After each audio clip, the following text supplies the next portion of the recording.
The company will be in good hands, Justin's hands. And Nicole? Well, maybe she can try Burger Stop, my dad announced, raising his glass at what was supposed to be his retirement dinner. The room erupted in laughter, but all I could hear was the sound of my heart pounding in my ears.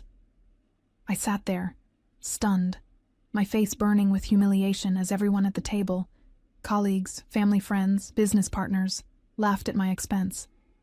My name is Nicole Chambers.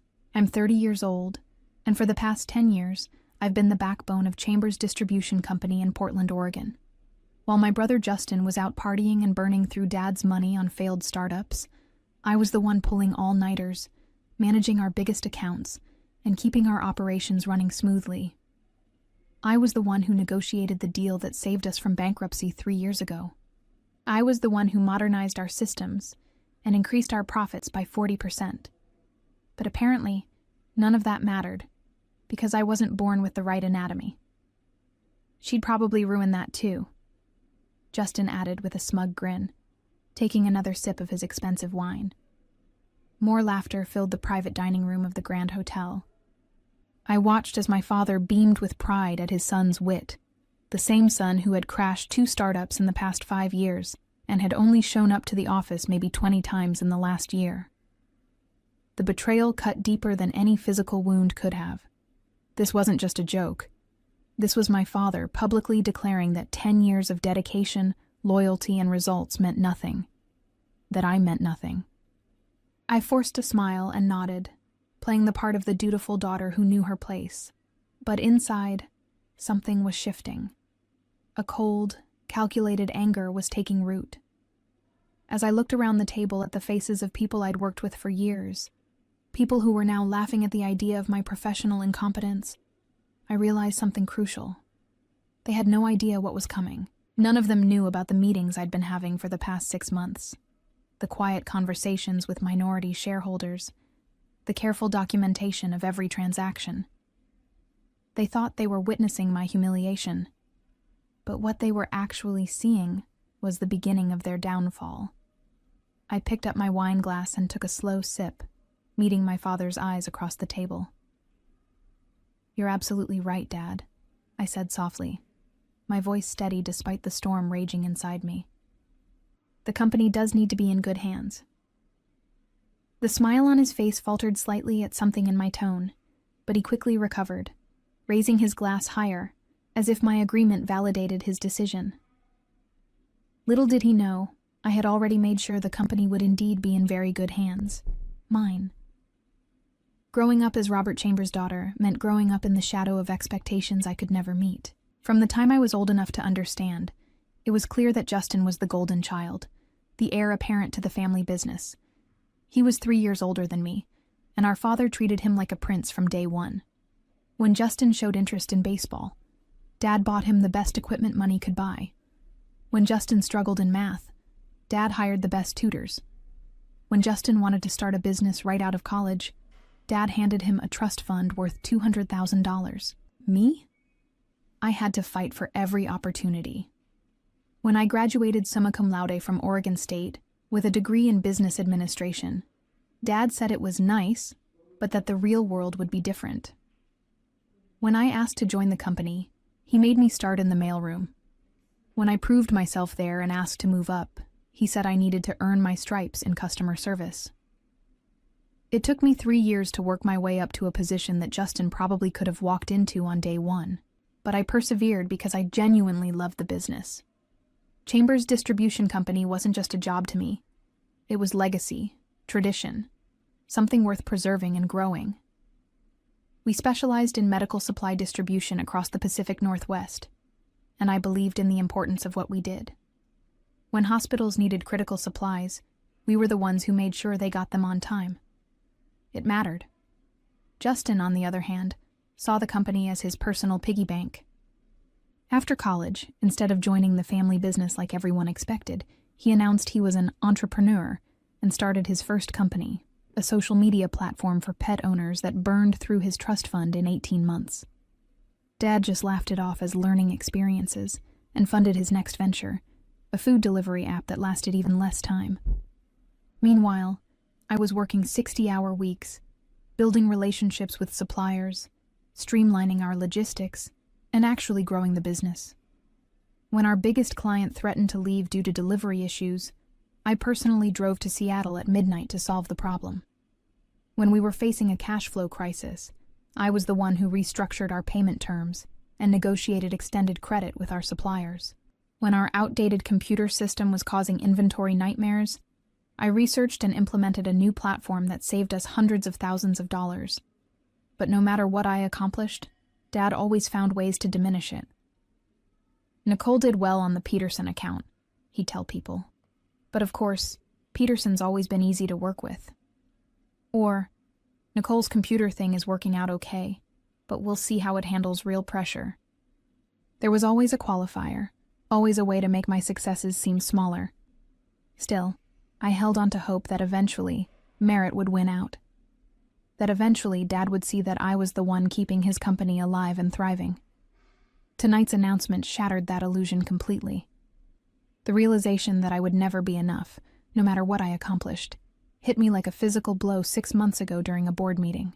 It was a routine quarterly review, but Dad had insisted that Justin attend, his first board meeting in 2 years. I had just finished presenting our best quarterly results in company history, a 22% increase in revenue, 3 major new contracts, and the successful launch of our emergency medical supply rapid response service. The board members were impressed, asking detailed questions about my strategies and implementation timelines. I felt confident, proud even, as I explained how we'd captured market share from our biggest competitor by focusing on reliability and customer service. This was my moment, I thought. This was when Dad would finally see that I was ready for more responsibility, maybe even a pathway to leadership. But when the presentation ended and the board members were congratulating me, Dad stood up with a big smile and said, "Of course, Justin's been instrumental in Nicole's success here. His entrepreneurial mindset has really helped guide her thinking." I stared at him in disbelief. Justin had contributed exactly nothing to any of these initiatives. He hadn't even been in the office during most of the quarter. Justin, to his credit, looked embarrassed and started to correct Dad. But our father continued. "In fact, I think it's time we started talking about bringing Justin on board in a more official capacity. Maybe as Vice President of Strategic Development." The room fell silent. Even the board members looked confused. They had just witnessed my presentation of transformative results, and Dad was talking about promoting the son who hadn't been present for any of it. That's when it clicked for me. This wasn't about merit, performance, or even business sense. This was about Dad's vision of how the world should work, and in that vision, men led and women supported. I could run the company better than anyone else in the room, and deep down, I think Dad knew that, but he would never allow it to happen. Walking out of that meeting, I felt something inside me break and then immediately reform into something harder, more determined. If Dad wasn't going to recognize my value through traditional channels, I would have to create my own path. That's when I started making phone calls. Chambers Distribution Company had been family-owned for 30 years, but Dad had sold minority stakes to various investors over the years to fund expansion. Together, these minority shareholders owned 49% of the company, while Dad retained 51%. What most people didn't realize was that these shareholders were getting frustrated with the company's direction, or lack thereof. They'd watched Justin's expensive failures, and they'd seen the company stagnate under Dad's increasingly outdated management style. I started reaching out to them, one by one, not as Robert Chambers' daughter, but as the woman who had been quietly keeping their investment profitable. I had a proposition for them, one that would change everything. The months following that board meeting were the most challenging of my professional life, but also the most empowering. I had to maintain my regular duties at the company while secretly negotiating the most important deal of my career. Every conversation had to be carefully planned, every meeting strategically timed. I couldn't afford for Dad or Justin to suspect what I was building. My first approach was to Margaret Foster, who owned 15% of the company. She was a retired nurse who had invested her pension with Dad 12 years ago, because she believed in our mission of medical supply distribution. When I called her, I didn't mention my family dynamics at all. Instead, I focused on business. "Margaret, I've been analyzing our growth potential, and I think we're leaving money on the table," I told her over coffee at a quiet cafe downtown. "With the right leadership and strategic vision, we could triple our market share in 5 years." She listened intently as I outlined my plans. Expanding into rural healthcare markets, developing partnerships with medical equipment manufacturers, and creating a subscription service for routine supplies that would provide steady, predictable revenue. These weren't pipe dreams. I had already done the research, run the numbers, and even had preliminary conversations with potential partners. "This sounds remarkable, Nicole," Margaret said, stirring her coffee thoughtfully. "But what does your father think about these expansion plans?" I took a deep breath. "That's actually why I wanted to talk to you. I don't think Dad is interested in this level of growth anymore. He's talking about retirement, and he's planning to hand control to Justin." I let that sink in for a moment. Margaret knew Justin's track record. "I see," she said slowly. "And you think you could implement these changes if you had more influence in the company?" "I know I could. But I need partners who share my vision. People who want to see their investment grow rather than just maintain the status quo." By the end of our conversation, Margaret was intrigued. She didn't commit to anything specific, but she agreed to think about it. More importantly, she gave me the names of 2 other shareholders who might be interested in discussing the company's future. The next few months were a delicate dance of building relationships and trust. I met with David Thompson, who owned 18%, and Patricia Wells, who owned 16%. Each conversation was carefully crafted to focus on business fundamentals rather than family drama. I presented detailed market analyses, financial projections, and strategic plans. I showed them how my initiatives over the past 3 years had consistently outperformed industry benchmarks. The breakthrough came when Patricia asked me directly, "Nicole, are you proposing some kind of management buyout?" I had prepared for this moment, but my heart still raced as I answered. "I'm proposing that the shareholders who actually care about this company's future take control of its direction. If you're willing to sell your shares to someone who will work full-time to maximize their value, then yes." The negotiations were complex. Each shareholder had different concerns, different timelines, and different financial needs. Margaret wanted assurance that the company's mission would remain intact. David was primarily interested in return on investment and wanted to see detailed financial projections. Patricia was concerned about the legal implications and insisted on having her lawyer review everything. But slowly, carefully, I built consensus.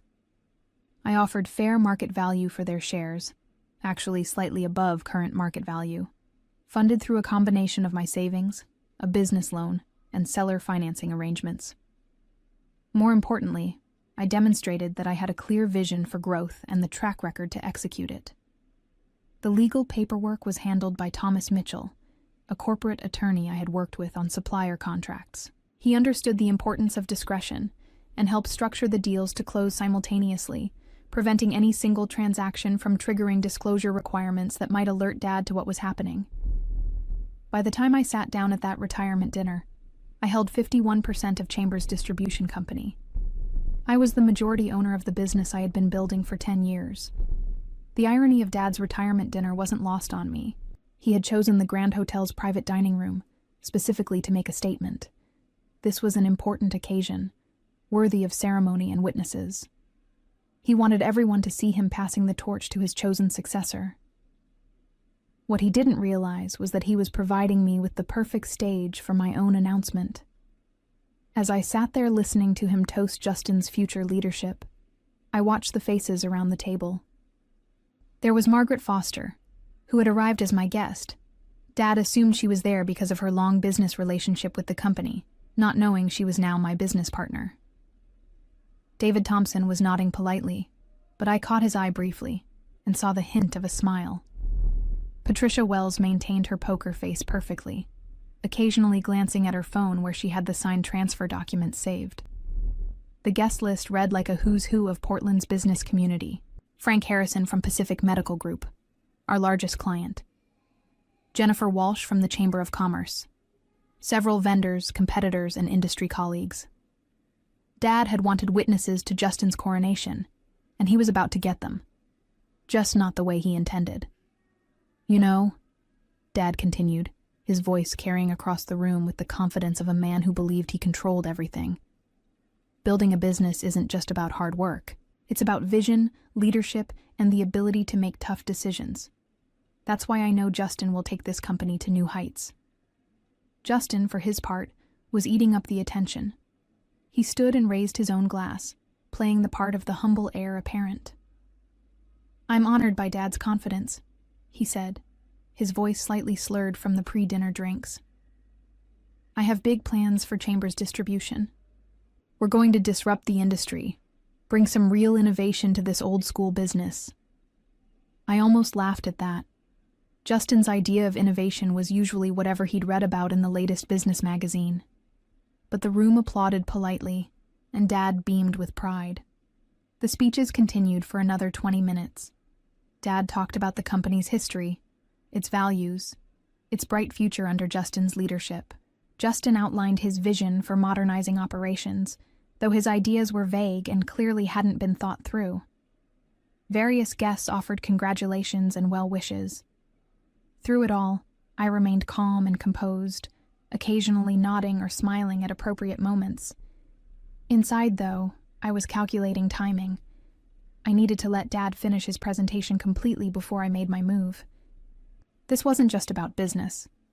It was about ensuring that everyone in this room understood exactly what had just happened.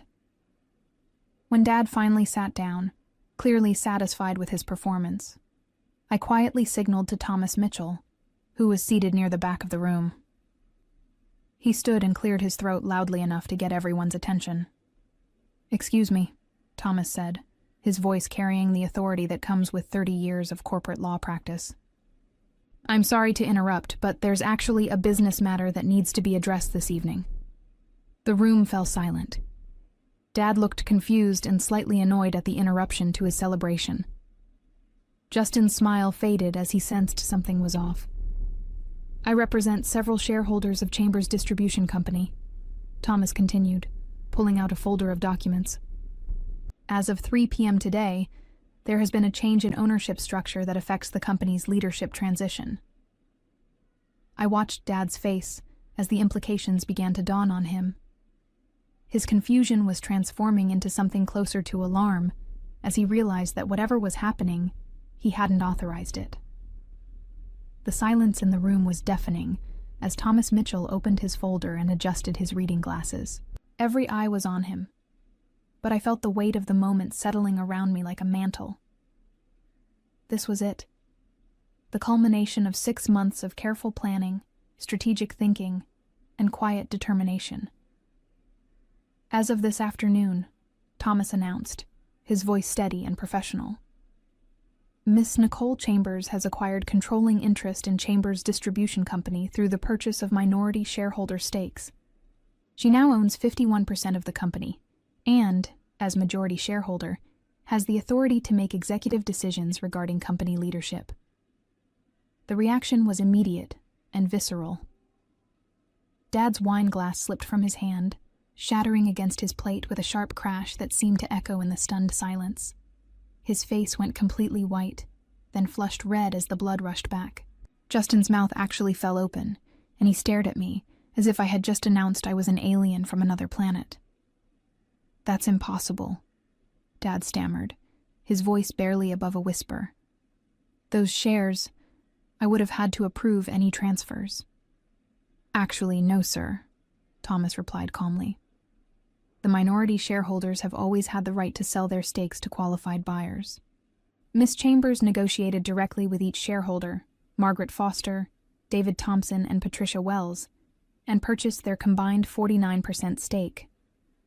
Additionally, she has exercised an option to purchase an additional 2% from the employee stock ownership plan, giving her majority control."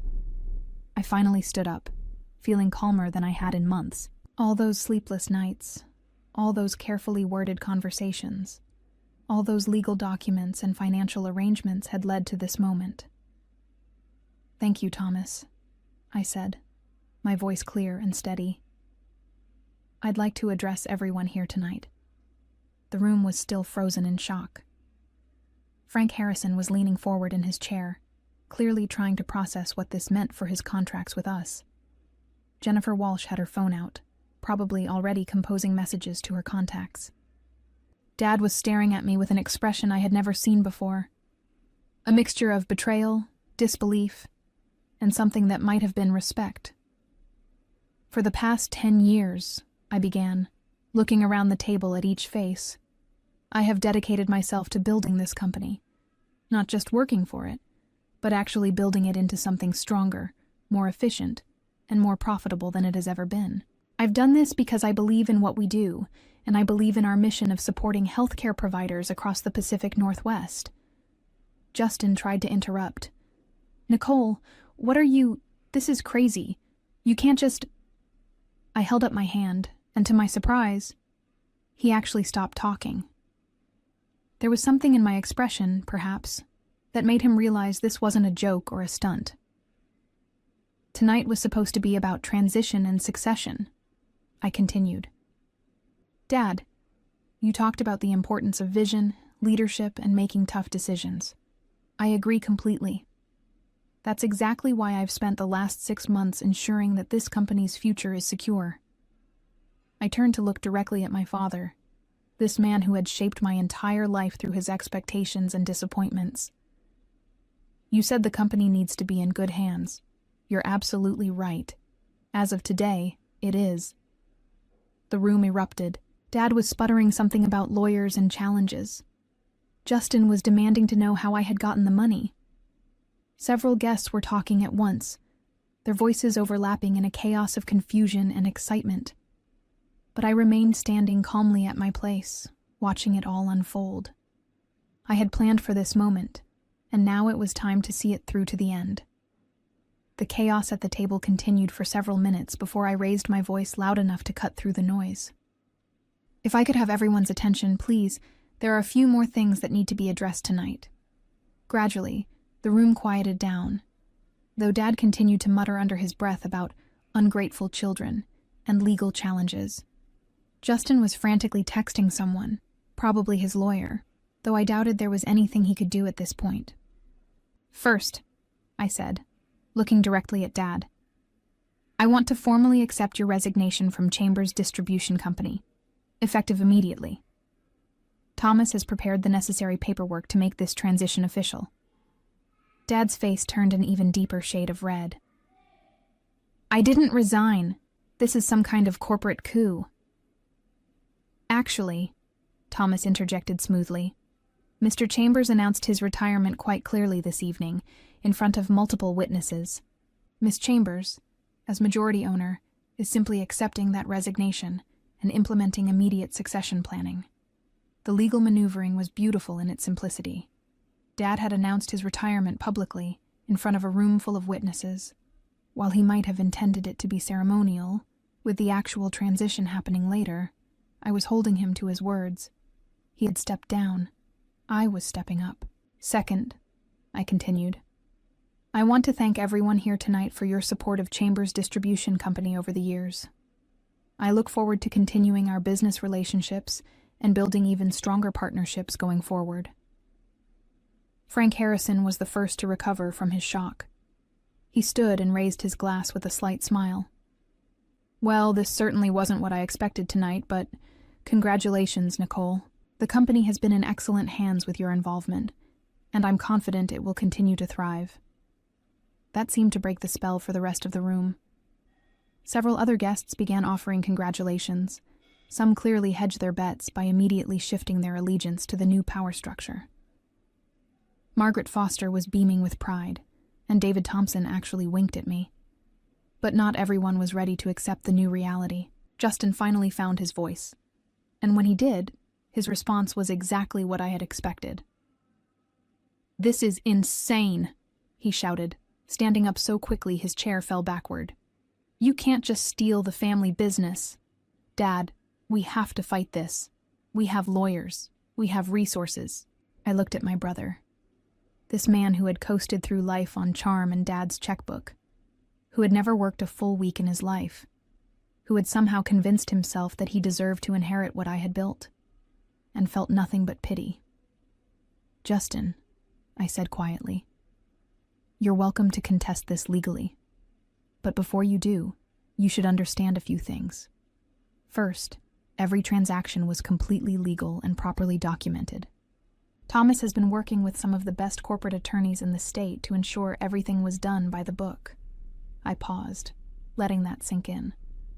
Second, you should know that as majority owner, I have the authority to make immediate changes to company structure and personnel. Effective Monday morning, your consulting contract with the company is terminated. Justin's face went pale. He had been drawing $20,000 a month as a strategic consultant for the past 2 years, despite contributing virtually nothing to the company's operations. That money had been funding his lifestyle, his apartment in the Pearl District, his expensive car. You can't do that, he said, but his voice had lost its earlier bluster. Actually, I can. And I am. I turned to address the room one final time. I want to thank everyone again for joining us tonight. I hope you'll understand that I need to have some private conversations with my family now. The message was clear. The public portion of this evening was over.